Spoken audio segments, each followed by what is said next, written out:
सुप्रभात प्यारे बच्चों। आज आप सभी लोग हिंदी बाल महाभारत में आप सभी लोग महाराजा धृतराष्ट्र की चिंता और भीम और हनुमान ये जो अध्याय है, इस अध्याय के विषय में आप सभी लोग अध्ययन करेंगे।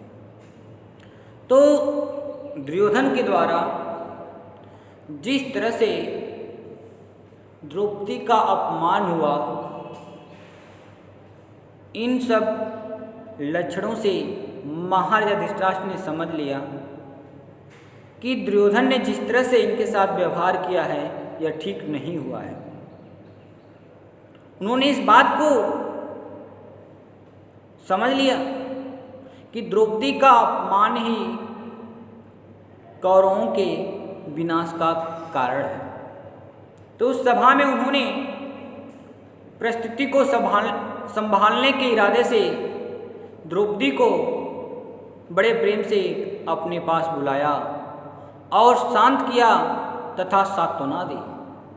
उसके बाद महाराजा युधिष्ठिर की ओर मुड़ करके देखा और उन्होंने कहा, युधिष्ठिर, तुम तो अजातशत्रु हो, उदार हृदय के भी हो। दुर्योधन की इस कुचाल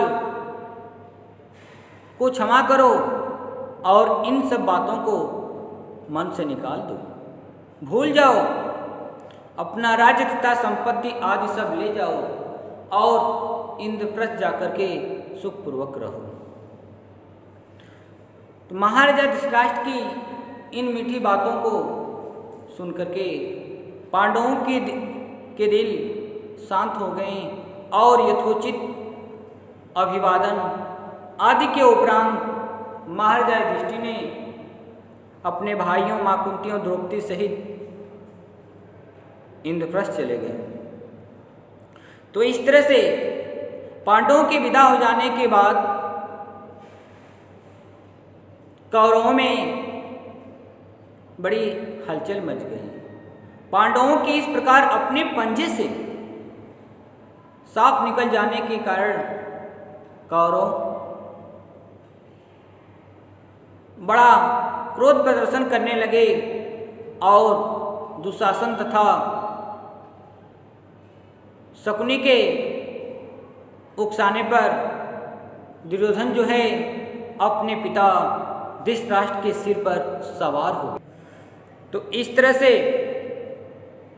पांडवों को खेल के लिए एक बार और बुलाने को उनको राजी कर लिया।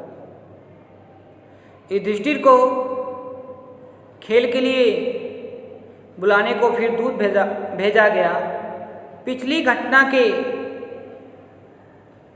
घटना से दुखी होने के कारण भी उन्होंने दुर्योधन के इस निमंत्रण को स्वीकार करना पड़ा।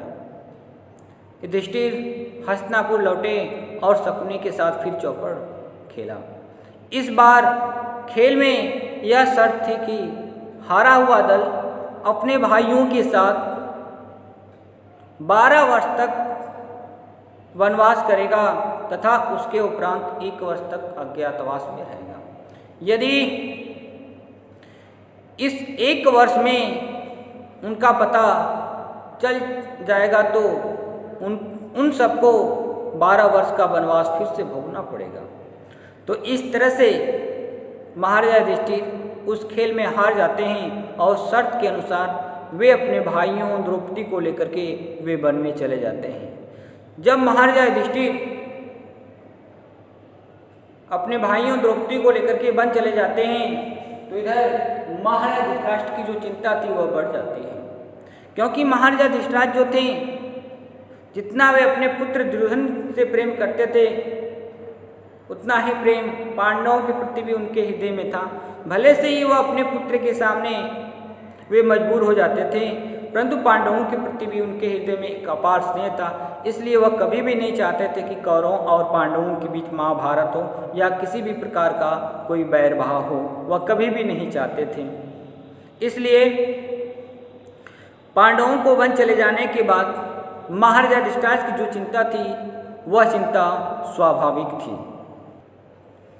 तो इस तरह से देखा जाए तो जब महाराजा युधिष्ठिर अपने भाइयों द्रौपदी के साथ वन में रहने लगे तो वन में रहते हुए भीम की जो मुलाकात है वह हनुमान से होती है।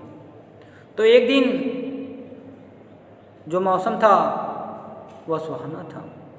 द्रौपदी आश्रम के बाहर खड़ी थी, इतने में एक सुंदर फूल हवा में उड़ता हुआ उसके पास आ गिरा। द्रौपदी ने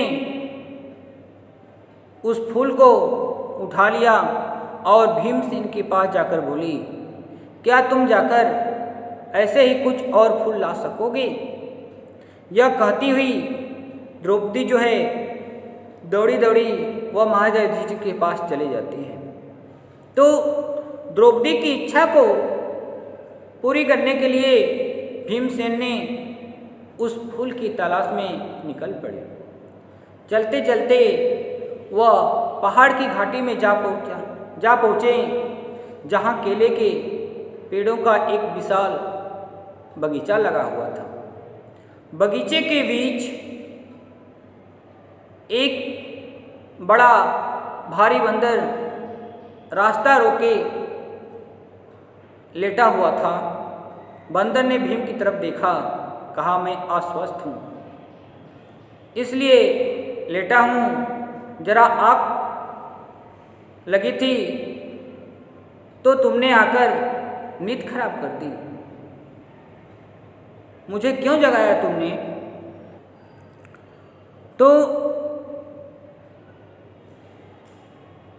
एक बंदर के इस प्रकार मनुष्य जैसा उपदेश देने पर भीमसेन को बड़ा क्रोध आया और बोला, जानते हो मैं कौन हूँ? मैं कुरुवंश का वीर कुंती का बेटा हूँ, मुझे रोको मत, मेरे रास्ते से हट जाओ और मुझे आगे जाने दो। बंदर ने बोला, वह बंदर के रूप में तो हनुमान ही जी थे। तो बंदर ने बोला, देखो भाई, मैं बूढ़ा हूँ, कठिनाई से उठ बैठ सकता हूँ, ठीक है, यदि तुम आगे बढ़ना ही है तो मुझे लांघ कर चले जाओ। भीमसेन ने कहा, किसी जानवर को लांघना अनुचित कहा गया है, इसी से मैं रुक गया, नहीं तो मैं कभी भी तुम्हें एक ही छलांग में लांघ कर चला गया होता। बंदर ने कहा, भाई मुझे जरा बताना कि हनुमान कौन थे जो समुद्र को लांघ गया था? तो भीमसेन ने कहा, क्रोध में आकर के कहा कि तुम वीर हनुमान को नहीं जानते हो, उठकर रास्ता दे दो, नाहक मृत्यु को न्योता मत दो। तो बंदर बड़े करुण स्वर में बोला, हे वीर शांत हो जाओ, इतना क्रोध न करो, यदि मुझे लांघना तुम्हें अनुचित लगता है तो मेरी इस पूंछ को हटाकर एक ओर कर दो और चले जाओ। इस तरह से देखा जाए तो भीमसेन के द्वारा